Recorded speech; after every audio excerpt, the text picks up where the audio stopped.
Welcome everyone. Welcome to another episode of wealth talk by వివేకం.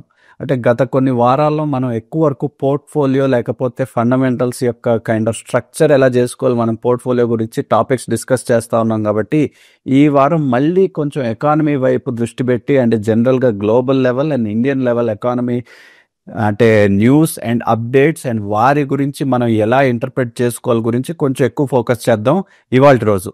So మొట్టమొదటిగా అంటే న్యూస్లో అంత సర్క్యులేట్ అవ్వట్లేదేమో కానీ బిగ్ హెడ్లైన్ ఏంటి అంటే చైనాలో ఏదైనా పెద్ద షేకప్ ఏమన్నా వస్తుందా అంటే, ఎందుకంటే వారి లీడర్ జీ జిన్పింగ్ కూడా కొన్ని రోజులుగా అంటే మే చివరి నాటి నుంచి ఇవాళ వరకు కొంచెం యాబ్సెంట్ అవ్వడం, కొన్ని కీ మీటింగ్స్లో యాబ్సెంట్ అవ్వడం, అదే కాకుండా ఇంటర్నల్గా ఉండే కైండ్ ఆఫ్ జనరల్స్ వాళ్ళ మూవ్మెంట్స్ కూడా కొంచెం ఎస్కలేట్ అవటం, ఏదో రిప్లేస్మెంట్ అవుతున్నట్టుగా ఏదో ఈ కైండ్ ఆఫ్ కూప్ అటెంప్ట్ ఏమైనా వచ్చే అవకాశాలు ఉన్నాయని చాలా డిఫరెంట్ అవెన్యూస్లో మనం చూస్తూ ఉన్నాం.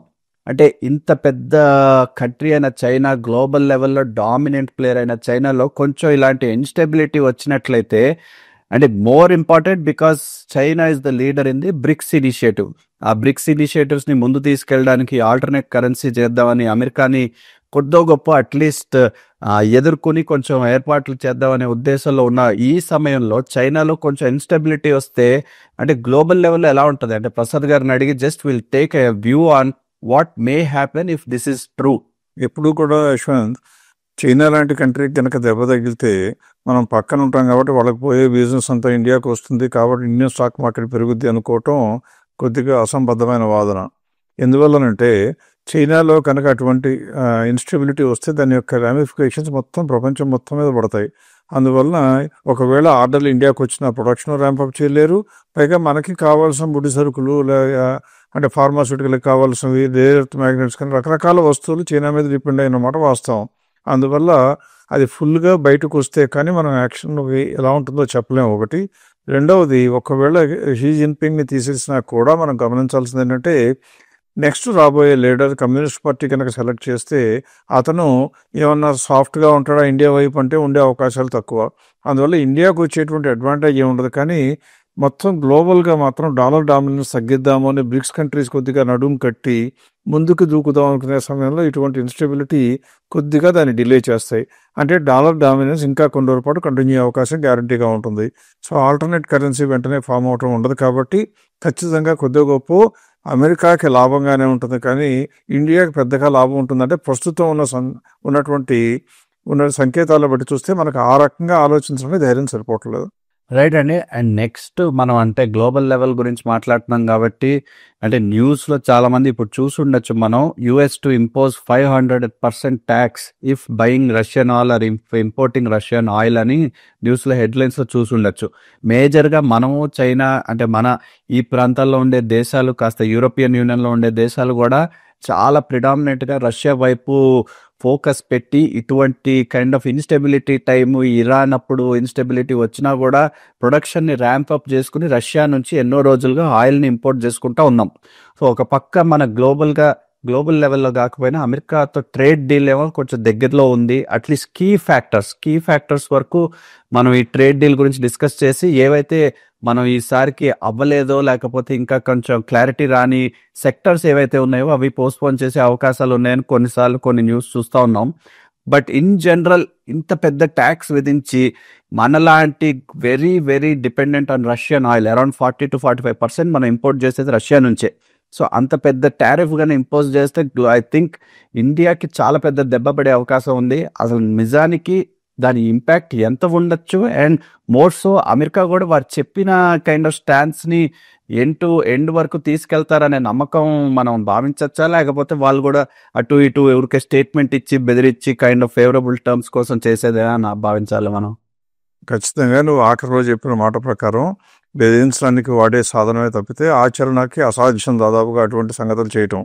ఎందుకంటే ట్రంప్ కానీ లేదా లిండ్సే గ్రాహం చెప్పారు వాళ్ళ యొక్క పార్లమెంట్లో, వాళ్ళ యొక్క కాంగ్రెస్లో చెప్తూ 500% విధిస్తామనుకున్నారు. వాళ్ళకి ఎంత నవ్వులోటగా ఉందంటే ఒక టారిఫ్ వేస్తానంటాం, వేసిన తర్వాత 90 days పోస్ట్పోన్ చేస్తానంటాం, తర్వాత తగ్గించానంటాం. అంతా ఇప్పుడు 3 steps forward and 10 steps backward లాగా ఉన్నటువంటి అమెరికా 500% కనుక టారిఫ్ విధించి చైనా నుంచి, ఇండియా నుంచి, ఇటువంటి కంట్రీస్ నుంచి ఇంపోర్ట్ చేసుకోను అంటే మొత్తం దివాళా తీసేది అమెరికానే. అంటే మొత్తం సరుకులనే ఆగిపోతాయి. కాబట్టి అటువంటి ప్రమాదం ఉత్తుత్తి బెదిరింపులే తప్పితే నిజరూపం దాల్చే అవకాశం దాదాపుగా లేదు అని నమ్మాలి. అందువల్ల దాని గురించి భయపడవలసిన అవసరం లేదు. ఈ 5% టారిఫ్ తీసేయటం గురించి అమెరికాలో ఒక మాట కూడా పాపులర్ అయిపోయింది, టాకో అని. Trump again chickens out. అంటే ట్రంప్ ఆరంభ స్వరతో ఉంటుంది, వెంటనే వెనకడుగేస్తాడని చెప్తూ ట్రంప్ ఆల్వేస్ చికెన్స్ అవుట్ అని టాకో అంటున్నారు. అలా ఈసారి కనుక నిజంగా అనౌన్స్ చేసి అది కూడా ఆగస్టులో ప్రవేశపెడతాను బిల్ అంటారు. ఆగస్టులో ప్రవేశపెడితే సెప్టెంబర్లో తీసేస్తారో, అక్టోబర్లో తీసేస్తారో, కానీ అది కార్యరూపం దాల్చేటువంటి అవకాశం ఉండదు. అంతగా నిజంగా చేద్దాము అనుకుంటే రష్యా కొద్దిగా ఒక మెట్టు దిగి శాంతి చర్చలకి ఉక్రెయిన్ యుద్ధం తాలూకు మాట్లాడటం మొదలవుతుంది తప్పితే అది నిజరూపం దాల్చడం, దాని మూలంగా ప్రతికూల ప్రభావాలు భారతదేశం కానీ ప్రపంచ దేశాల వర్తక మీద పడటం అనేది దాదాపుగా అసంభవంగానే భావించాలి. రైట్ అండి. ఇప్పుడు నెక్స్ట్ వచ్చేసి again one big beautiful bill అని మీరు న్యూస్లో చూసి ఉండొచ్చు. అంటే మన డొనాల్డ్ ట్రంప్ దాన్ని ఎంతెంత పుష్ చేసి ఆ బిల్ని ఇప్పుడు హౌస్లో కూడా పాస్ చేసి, హౌస్ ఆఫ్ రిప్రజెంటేటివ్స్లో కూడా పాస్ చేసి July 3rd అంటే ఇప్పుడు అమల్లోకి వచ్చేస్తుంది ఈ బిల్లో క్రక్స్ ఏంటి అంటే ఎక్కువ వరకు సోషల్ వెల్ఫేర్ ఇనిషియేటివ్స్ అన్ని తీసేయటం, వెరీ ఫ్రాంక్లీ ఆ డిఫెన్స్ అండ్ ట్యాక్స్ కట్స్ అవే కాకుండా ఈ ఐస్ ఏదైతే వింటా ఉన్నామో ఎన్ఫోర్స్మెంట్ యొక్క స్పెండింగ్ పెంచడం, డిఫెన్స్ స్పెండింగ్ పెంచడం, and most important to global level ఆ డెట్ సీలింగ్ ఏదైతే ఉందో దాన్ని పెంచడమే కాదు, ఆల్మోస్ట్ దాని ఇంపాక్ట్ తీసేసి దాన్ని ఎక్కడో రేంజ్కి తీసుకెళ్ళిపోయి దాని డెఫిసిట్ అంటే అమెరికా డెఫిసిట్ ఇప్పుడు ఉన్నదానికంటే ఎంతో అయ్యే అవకాశాలు ఉన్నట్టుగా this is what news at least as the crux is of the bill. So ఈ బిల్ ఇప్పుడు ఎలాగో అమల్లోకి వచ్చేసింది కాబట్టి మనం ఆల్రెడీ చూస్తూ ఉన్నాం ఆ డాలర్ ఎటువంటి స్టేజ్లో ఉంది. ఈ గత 6 నెలలు 9 నెలల పాటు ఇందాక ప్రసాద్ గారు చెప్పినట్టు ఒకటి చెప్పడం, మళ్ళీ తిరిగేసుకోవడం, ఒకటి చెప్పడం, బెదిరించడం, అది అటు వెళ్తుందంటే వెల్ అండ్ గుడ్, లేకపోతే మళ్ళీ వెనకాడటంలో ఇన్ని రోజులుగా ఇన్స్టెబిలిటీ చూపించడం వల్ల ఎన్నో పెద్ద పెద్ద దేశాలు కూడా డాలర్స్ అన్ని అమ్ముకొని వారి లోకల్ కరెన్సీ, స్విస్ కూడా అందుకే చూసి ఉండొచ్చు, మనం ముందు కూడా డిస్కస్ చేసాం 0% ఇంట్రెస్ట్ రేట్, అందరూ వెళ్ళి స్విస్ కరెన్సీలు కొన్నారు కాబట్టి. సో ఈ జంక్షన్లో ఈ బిల్లు రావడం వల్ల మేజర్ కాంపోనెంట్ ఏమో ఈ డెట్ సీలింగ్ తీసేయడం, లేకపోతే దాని ఇంపాక్ట్ తీసేయడం వల్ల మనలాంటి కంట్రీ అండ్ గ్లోబల్ లెవెల్లో డాలర్కి రూపీకి కైండ్ ఆఫ్ ఏదైనా ఇంప్లికేషన్స్ ఉంటాయంటారా? ఎప్పుడు కూడా ఇలా చేయటం మూలంగా వచ్చేటువంటి నష్టం ఎవరికి అంటే అమెరికాకి. American currency already last 6 to 9 months వస్తే యూరోతో కానీ, లేకపోతే స్విస్ ఫ్రాంక్స్తో కానీ, జపనీస్ ఎంతో కానీ, ఇంక్లూడింగ్ మెక్సికో పెసోతో పోల్చినా కూడా దాదాపుగా 10 నుంచి 15% దాకా నష్టపోయింది. అంటే ఇటువంటి దుందుడుకు చర్యలు, వెనకబాటుతనం, అటు రకరకాలుగా ఇన్స్టెబిలిటీ కనబరచడం మూలంగా అమెరికా మీద అంతర్జాతీయంగా ఉన్నటువంటి సంస్థలు లేదా ఇండివిజువల్స్ ఎవరి దగ్గర అయితే డబ్బులు ఉంటాయో వాళ్ళు పొదుపు చేస్తున్న వాళ్ళు భయపడుతున్నారు. ఇప్పటి వరకు ఏం జరిగిందంటే అమెరికా యొక్క ఏకఛత్రాధిపత్యంలాగా మొత్తం నిరంకుశంగా ఉంటూ ఎట్టి పరిస్థితుల్లో నిరాఘాటంగా నడుస్తున్నటువంటి అమెరికన్ డాలర్ని ప్రపంచం మొత్తంలో ఉన్న డబ్బులున్న కుబేరులందరూ రిజర్వ్ కరెన్సీ లాగా భావించి గోల్డ్ కన్నా కూడా అమెరికన్ డాలరే కొనుక్కుంటారు, అందులో ఇన్వెస్ట్మెంట్ చేసేవాళ్ళు. అందుకే అంతకుముందు చైనా కూడా $1 trillion కన్నా ఎక్కువ ఉన్నటువంటి ఇన్వెస్ట్మెంట్స్ చైనా దగ్గర ఉండేవి. అంటే అమెరికన్ ప్రభుత్వం అప్పు తీసుకుంటాను అంటే ఇవ్వడానికి జపాను, చైనా, ఇండియా, జర్మనీ అన్ని కంట్రీలు ముందుకు వచ్చి ఉండేవి. కానీ ఇప్పుడు ఏం జరుగుతుంది, నెమ్మదిగా అన్ని కంట్రీలు కూడా ఇటువంటి చర్యలు చేపట్టడం మూలంగా, మితిమీరిన అప్పులు చేయటం మూలంగా డాలర్కి ఫ్యూచర్లో వాల్యూ ఉండదే నమ్ముతూ స్లోగా తీసేస్తున్నాయి.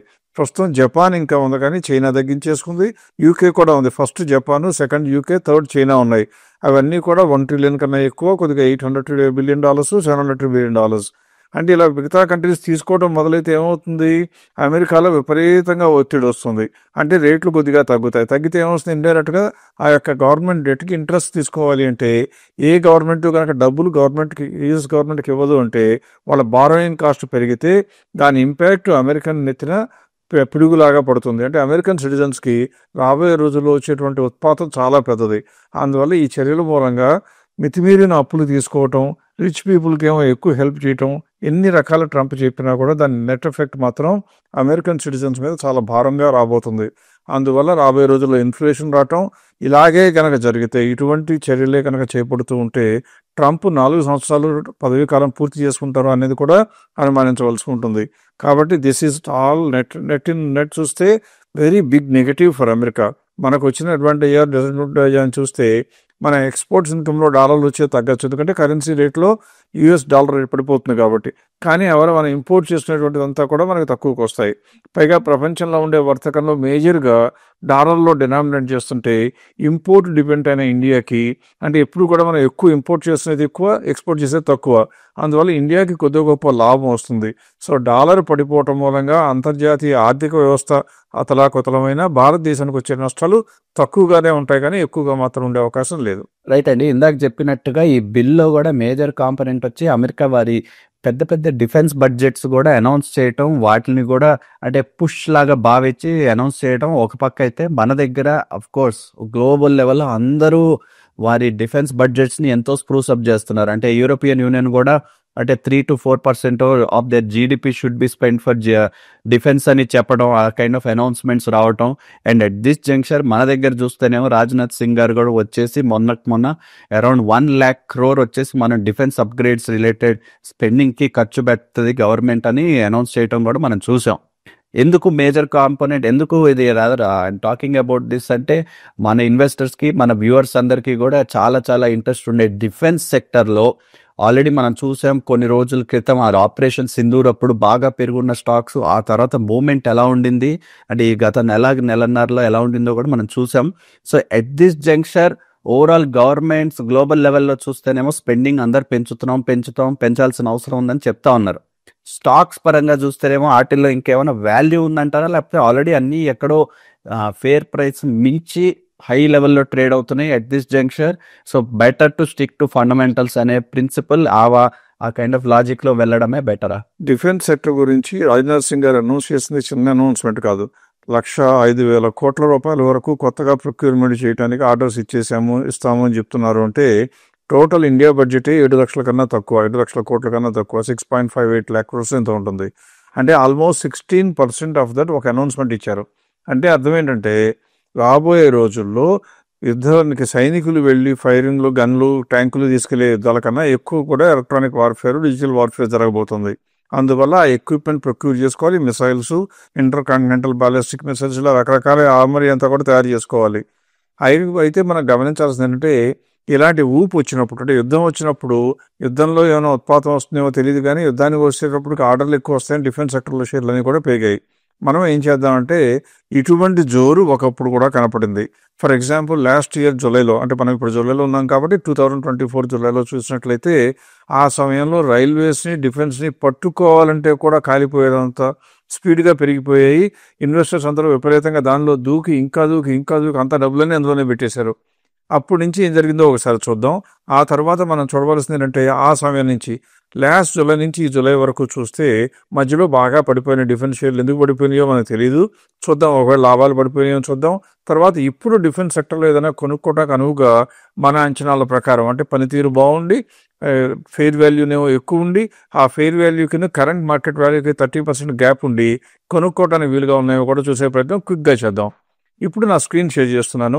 ఇందులో కనుక మీరు చూసినట్లయితే నేను చూపించింది ఏంటంటే 7 అంటే జూలై 8 2024 జూలై 8వ తారీఖున ఎంత రేట్లు ఉన్నాయి డిఫెన్స్ సెక్టర్ మొత్తం ఇండస్ట్రీ అంతా కలిపి, అవి ఇవాటి వరకు ఎంత ఉన్నాయి అంటే నిన్నటి వరకు. ఇవ్వాలంటే మనం 4th మనం ఈ వీడియో రికార్డ్ చేస్తున్నామంటే 3rd ఎండింగ్ వరకు రేట్లు తీసుకోవడం జరిగింది.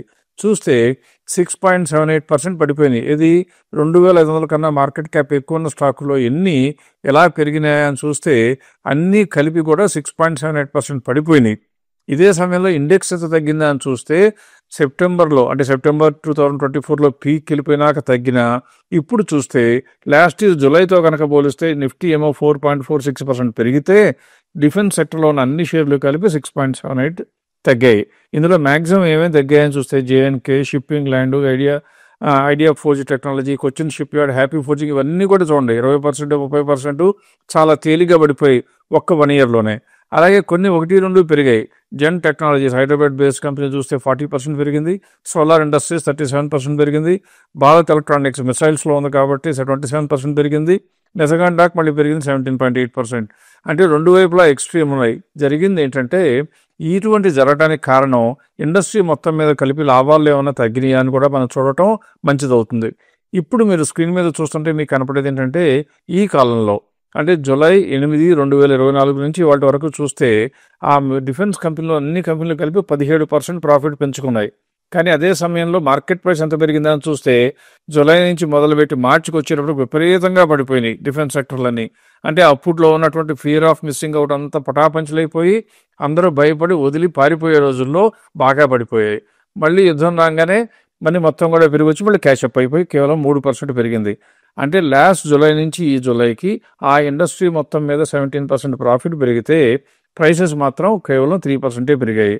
అంత మాత్రాన అంటే నేను ఇంత చెప్పాను కాబట్టి ప్రైసెస్ పెద్దగా పెరగలేదంటే అప్పటికే బాగా పెరిగి ఉన్నాయి కాబట్టి మధ్యలో పడటం జరిగింది. మళ్ళీ కొత్తగా యుద్ధం మూలంగా ఊపొచ్చింది కాబట్టి పెరిగాయి. ఇప్పుడు మనం ఏం చేద్దామంటే క్విక్గా ఒకసారి ఇండస్ట్రీలో ఉన్నటువంటి కంపెనీలన్నింటిలో ఏదైనా మనకి ఇప్పుడు కొనుక్కోవడానికి అనువుగా ఉందేమో చూద్దాం. రైట్ హ్యాండ్ సైడ్ టాప్లో మీకు కనపడతా ఉంటుంది గ్రోత్లో ఉందా లేదని. దాని కింద గ్యాప్ ఇన్ స్టాక్ కనపడుతుంది. అది గ్రోత్లో ఉండి కింద గ్యాప్ కనుక 30% కన్నా ఎక్కువ ఉంటే కొనుక్కోవడానికి వీలుగా ఉంటుంది అని. ఇప్పుడు ఆస్ట్రా మైక్రోవేవ్ కనుక చూసినట్లయితే 12% ఉంది, గ్రోత్లో ఉన్నా కానీ కొనుక్కోవటం అనవసరం. అలాగే ఆఫీస్ ఎస్పీ సొల్యూషన్స్ అది కూడా అనవసరం. భారత్ డైనమాటిక్స్ బీడీఎల్ చూస్తే కూడా అసలు కొనుక్కోవక్కర్లేదు, already fully price. Bharat electronics చూస్తే 5% అక్కర్లేదు. భారత్ ఫోర్జ్ 10% అక్కర్లేదు. కొచ్చిన్ షిప్ యార్డ్ అది కూడా 0% ఉంది కాబట్టి అది కూడా కొనక్కర్లేదు. డేటా ప్యాటర్న్ 7% కొనక్కర్లేదు. గార్డెన్ రీచ్ షిప్ బిల్డింగ్ అది కొనక్కర్లేదు. హ్యాపీ ఫోర్జింగ్ అది కొనక్కర్లేదు, ఓవర్ ప్రైస్గా కనపడుతుంది. హిందుస్థాన్ ఏరోనాటిక్స్ 18% ఉంది కాబట్టి కొనక్కర్లేదు, ఉంటే ఉంచుకోవచ్చు. ఇండిజిన్ 6% కొనకూడదు. జేఎస్డబ్ల్యూ ఇన్ఫ్రాస్ట్రక్చర్ 9% కొనకూడదు. జ్యోతి సిఎన్సి 29% అది ఒక్కటే కొద్దిగా కొనడానికి అనువుగా కనపడుతుంది, బాగా పడింది కాబట్టి. మెజగాన్ షిప్ యార్డ్ చూస్తే 6% కొనక్కర్లేదు. మెడిఎసెట్ హెల్త్ కేర్ చూస్తే అది -1 కొనక్కర్లేదు, అంటే ఓవర్ ప్రైస్ అనమాట. అలాగే మిశ్రధాతు నిగమ్ చూస్తే కూడా 2% కొనక్కర్లేదు. ఎంటార్ టెక్నాలజీస్ మళ్ళీ హైదరాబాద్ బేస్డ్ కంపెనీ మాత్రం 37% ఉంది, కానీ వాల్యూమ్ తినుగా ఉంటుంది కాబట్టి మనం ఆలోచించుకోవాలి. పరాస్ డిఫెన్స్ ఓవర్ ప్రైస్ కనపడుతుంది. సోలార్ ఇండస్ట్రీస్ అయితే 9% ఇంకా స్కోప్ ఉంది కాబట్టి అది కొనక్కర్లేదు. జెన్ టెక్నాలజీస్ అన్నిటికన్నా బాగా పాపులర్ ఉన్న కంపెనీ మాత్రం ఇంకా పొటెన్షియల్ ఉన్నట్టు కనపడుతుంది. ఇన్ని కంపెనీలు చూస్తే హైదరాబాద్ బేస్డ్ కంపెనీ అయిన ఎంటారు, జెన్ టెక్నాలజీస్ కొద్దిగా ఫేవరబుల్గా కనపడినా ఈ రెంటిలో ఏది బెటర్ అంటే 100% జెన్ టెక్నాలజీసే బెటర్. అంతే తప్ప డిఫెన్స్ వైపు స్పీడ్గా దూకుదాము అంటే మార్కెట్లో ప్రాఫిట్ 17% పెరిగినా 3% పెరిగింది అనుకుంటారేమో. ఆ 17% పెరిగిన ప్రాఫిట్ ఏమో నిజంగా పెరిగింది, కానీ జూలై 2024లో ప్రైసెస్ విపరీతంగా ఇన్ఫ్లేట్ అయిపోయి ఉన్నాయి. ఆ తర్వాత అదంతా తప్పు అని తెలిసి విపరీతంగా పడిపోయాయి. యుద్ధం వచ్చింది కాబట్టి మళ్ళీ పెరిగాయి. యుద్ధంలో వచ్చినప్పుడు పెరిగిన కంపెనీలకి ఆర్డర్లో వచ్చి లాభాలుగా మారడానికి 2-3 సంవత్సరాలు పడుతుంది కాబట్టి అంత దూరం అంచనా చేసి ఇప్పుడు కొనుక్కోవటం మాత్రం అంచనా ప్రకారం పూర్తిగా తెలివి తక్కువ పని. సో డిఫెన్స్లో వీలైనంత తక్కువ పెట్టుబడి పెట్టుకోవటం, మీ దగ్గర ఉన్న స్టాకులు కూడా ఇప్పుడు వదిలించుకోవడానికే మంచి అవకాశం కింద భావించాలి, కానీ కొత్తగా ఇన్వెస్ట్మెంట్కి అనుభవం సమయం కాదు అని మా భావన. రైట్ అండి. పోయిన సంవత్సరం కూడా మనం డిఫెన్స్తో పాటు రైల్వేస్ గురించి కూడా డిస్కస్ చేసాం. So railways I'm sure viewers అందరి కళలో కూడా ఇంట్రెస్ట్ చూపించే సెక్టర్ మనం కూడా కవర్ చేద్దాం అనుకుంటూ కొంచెం డిలే చేస్తున్నాం కాబట్టి ఇవాళ రోజు డిఫెన్స్తో పాటు అగైన్ రైల్వేస్ ఎటువంటి షేప్లో ఉంది, వాటిలో స్టాక్స్ కూడా ఎలా ఉన్నాయో మేబీ దాని గురించి కూడా ఫ్యూ వర్డ్స్ చెప్పగలుగుతారా? సేమ్ డిఫెన్స్ను రైల్వేస్ కూడా అంతకుముందు మనం అనుకున్నట్లుగా అంటుకోవడానికి కూడా అవకాశం ఇవ్వకుండా విపరీతంగా పరిగెత్తిన షేర్లు లాస్ట్ జూలైలో అంటే 24 జూలైలో. కానీ డిఫెన్స్ ఏమో పడిపోయి మళ్ళీ రికవర్ అయిపోయింది యుద్ధం పుణ్యమా అని. రైల్వేస్ మాత్రం ఆ ప్రయత్నం చేయలేకపోయింది. ఫర్ ఎగ్జాంపుల్ ఇప్పుడు స్క్రీన్ మీద నేను ఏం చేస్తానంటే అటువంటి స్క్రీనే మీకు చూపిస్తున్నాను. అంటే జూలై 8, 2024 ఏ రేట్లు ఉండినాయి, అది ఇప్పటికి ఎంత ఉన్నాయో చూసి పెరిగినాయా తగ్గినాయా అని చూస్తే ఇప్పుడు మీరు చూడొచ్చు 2,500 కోట్ల కన్నా మార్కెట్ క్యాప్ ఎక్కువ ఉన్న రైల్వే స్టాక్స్ అనేది చూపించమంటే ఒక్క స్టాక్ కూడా పెరిగిన స్టాక్ లేదు. కనీసం డిఫెన్స్ అయితే కొన్న పెరిగాయి, ఇక్కడ ఒక్క స్టాక్ కూడా పెరగకపోగా ఉన్న స్టాక్స్ అన్నీ తగ్గాయి. యావరేజ్కి ఎంత తగ్గాయని చూస్తే 29%. అంటే ఇదే సమయంలో లాస్ట్ జూలై నుంచి ఈ జూలై 3 వరకు కనుక చూస్తే 4% ఏమో నిఫ్టీ పెరిగితే రైల్వే షేర్లు 28-29% పోయాయి. అంటే ప్రతి ఇన్వెస్టరు మన ప్రోగ్రామ్ చూసే ప్రతి వ్యూయర్ కూడా అర్థం చేసుకోవాల్సింది ఏంటంటే ఏ స్టాక్ అయినా ఓవర్ ప్రైస్ అయిపోతే దిద్దుబాటు తప్పక జరుగుతుంది. ఒక్కొక్కసారి ముందు ఒక్కొక్కసారి తర్వాత జరగచ్చు, కానీ ఆ ఎక్కువ ప్రైస్ ఉండి అక్కడే నిలబడిపోవటం అనేది సాధ్యం కాదు. అంటే మీరు తెలుసుకోవాల్సింది ఏంటి, ఏ స్టాక్ అయినా విపరీతమైన ప్రైస్లో కనుక ఉంటే అది అమ్మవలసిన సమయమే, కానీ అందరూ కొంటున్నారు వేలం వేరేగానే మనం కొనుక్కునేటువంటి అవకాశం తీసుకోకూడదు చెప్పడం అనమాట. 29% పడిపోయింది. ఇప్పుడు మీకు అనుమానం రావచ్చు, ఎంత పడిపోయింది కాబట్టి అట్రాక్టివ్గా అనుకుంటే మనం ఏం చేయాలి? పడిపోవడానికి కారణం అప్పుడు బాగా పెరిగాయి అనుకున్నాం. ఇప్పుడు కొనాలి మనం ఈ మధ్య కాలంలో, అంటే ఈ 1 year కాలంలో లాభాలు విపరీతంగా కనుక పెరుగుతూ ఉంటే అప్పుడు పడిపోయింది కాబట్టి ఆలోచించడానికి అవకాశం ఉంది. ఇప్పుడు నేనేం చేస్తానంటే ఇదే రైల్వే స్టాక్స్ని అప్పటి నుంచి ఇప్పటి వరకు చూస్తే ప్రాఫిట్లు బాగా పెరిగాయో లేదో చెప్పని అడుగుతున్నాను. ఇక్కడ మీరు స్క్రీన్ మీద చూసినట్లయితే ఈ ఆరెంజ్ కలర్లో కనపడుతుందంతా ప్రాఫిట్ లెక్క. ఎంత పెరిగాయి అప్పటి నుంచి ఇప్పటి వరకు చూస్తే? కేవలం 3% మాత్రమే ప్రాఫిట్లు పెరిగాయి. కనీసం డిఫెన్స్లో 17% పెరిగాయి, ఇక్కడ ఓన్లీ 3%. అందుకే తగ్గిపోయినా కూడా ఇంకా పెరగటానికి మూలుగుతూ ఉంటుంది, కానీ ఇండస్ట్రీ మొత్తం పెద్దగా యాక్టివిటీ చూపించడం లేదు. డిఫెన్స్ లాగా ప్రాఫిట్ పెరగలేదు, ప్రైస్ తగ్గిపోయి అలాగే ఉంది. కాబట్టి ఇందులో ఉండటానికి మంచి అవకాశాలు ఉంటాయంటే లాభాలు పెంచుకున్న ఇండివిజువల్ కంపెనీస్ ఏదైనా లాభాలు పెంచుకుని ఉంటే అప్పుడు కనుక ఆ కంపెనీ రేటు పడిపోతే కొద్దిగా అట్రాక్టివ్గా కనపడే అవకాశం ఉంది. అందుకని మనం ఏం చేద్దామంటే ఇప్పుడు ఒకసారి ఈ కంపెనీలోనే ఏదైనా కంపెనీ వైజ్గా వెళ్ళి చూస్తే 10 కంపెనీల కన్నా ఎక్కువ ఉండవు. కాబట్టి ఏదైనా కంపెనీ కొనుక్కోవడానికి అనువుగా ఉందేమో చూసే ప్రయత్నం చేద్దాం. ఇక్కడ BEML చూస్తే ఫస్ట్ కంపెనీ 19.92% ఉంది, గ్రోత్లోనే ఉంది, కానీ 20% ఉంది కాబట్టి కొనక్కర్లేదు. తర్వాత IRCTC చూస్తే గ్రోత్లోనే ఉందా? గ్రోత్లోనే ఉంది, కానీ ఎంత స్కోప్ ఉంది? 26.75. అంటే ఇది కూడా BEML లాగా మన దగ్గర ఉంటే ఉంచుకోవాలి, కానీ కొనుక్కోవాల్సిన అవసరం లేని కంపెనీ అనమాట. Next IRFC, Indian railway finance corporation చూస్తే it is already over price, కాబట్టి ఉంటే కూడా అమ్ముకోవాలి. నెక్స్ట్ జూపిటర్ వ్యాగన్స్, ఇది కూడా చూస్తే ప్రస్తుతం ఫోకస్ అంతా డిఫెన్స్కి వెళ్ళటంతో రైల్వేలో ఉన్న స్టాక్లు పెద్దగా ఫోకస్ లేకపోవటం, ఆ పెరిగినదంతా కూడా వాపే కానీ బలుపు కాదని తెలియజేస్తూ ఇప్పటికి కూడా కేవలం 8% గ్యాప్ ఉంది. కాబట్టి ఇది కూడా కొనుక్కోవడానికి పనికిరాదు. లేట్ రెవెన్యూస్ ఎనర్జీ కనుక చూసిన టెక్నాలజీ చూస్తే 35% ఉంది, కానీ ఇందులోనేమో మీకు వాల్యూమ్స్ ఎక్కువ ఉండవు, కాబట్టి 1-2 సార్లు ఆలోచించుకోవాల్సిన కంపెనీ. తర్వాత RVNL, ఇది రైల్వేస్ కంపెనీ అనే కన్నా కూడా ఇన్ఫ్రాస్ట్రక్చర్ కంపెనీ అంటాం కరెక్ట్. ఇందులో చూస్తే కూడా 9.2% గ్యాప్ ఉంది, కాబట్టి కొనకూడదు, ఉంటే కూడా అమ్ముకుని క్యాష్ చేసుకోవాల్సిన టైం అనే చెప్పాలి. అలాగే రామకృష్ణ ఫోర్జింగ్ కూడా 5% గ్యాప్ ఉంది, కాబట్టి ఇది కూడా కొనడానికి పనికిరాదు. అలాగే TBO టెక్ చూద్దాం. TBO టెక్ చూస్తేనేమో చిన్న మార్కెట్ క్యాప్, దాదాపుగా 15,000 కోట్లు ఉంది, 24% గ్యాప్ ఉంది. ఇది కూడా మీ దగ్గర ఉంటే ఉంచుకోవాలి, కానీ కొత్త ఇన్వెస్ట్మెంట్స్కి it is not suitable at this point of time. ఆ తర్వాత మనం చూడవలసింది టెక్స్మాకో రైల్ చూస్తే ఇది ఆల్రెడీ ఓవర్ ప్రైస్గా కనపడుతుంది, కాబట్టి ఇది కూడా కొనుక్కోవడం అనవసరం. ఆఖరిగా టైటాగర్ రైల్వే, అది చూస్తే కనుక అందులో కూడా 4.62% ఉంది, గ్రోత్లోనే ఉన్నాయి. ఎక్కువ కంపెనీలు బాగానే ఉన్నాయి, కానీ దురదృష్టవశాత్తు మనకి కొనదగినటువంటి అట్రాక్టివ్గా నోరూరించే ధరలు లేవు. కాబట్టి డిఫెన్స్కి రైల్వేస్కి ఎంత తగ్గినా, ఈ మాత్రం కుదుపులు వచ్చినా, ఎంత న్యూస్లో నాంతన్నా కానీ వీలైనంత వరకు రీటైల్ ఇన్వెస్టర్స్ టెంప్ట్ అయిపోయి అట్రాక్ట్ అవ్వకుండా ఉండటం మన జేబులకి, మన ఇన్వెస్ట్మెంట్స్కి మంచిదని నా ఉద్దేశం. రైట్ అండి, విత్ దట్ మనం ఈ వారం కంక్లూడ్ చేద్దాం. మళ్ళీ వచ్చే వారం మరికొన్ని టాపిక్స్ చూస్తూ will try and cover portfolio score గురించి ఎన్హాన్స్డ్ రిపోర్టింగ్ ఎలా ఉంటుందని కూడా డిస్కస్ చేసే ప్రయత్నం చేద్దాం. Till then see you again next week.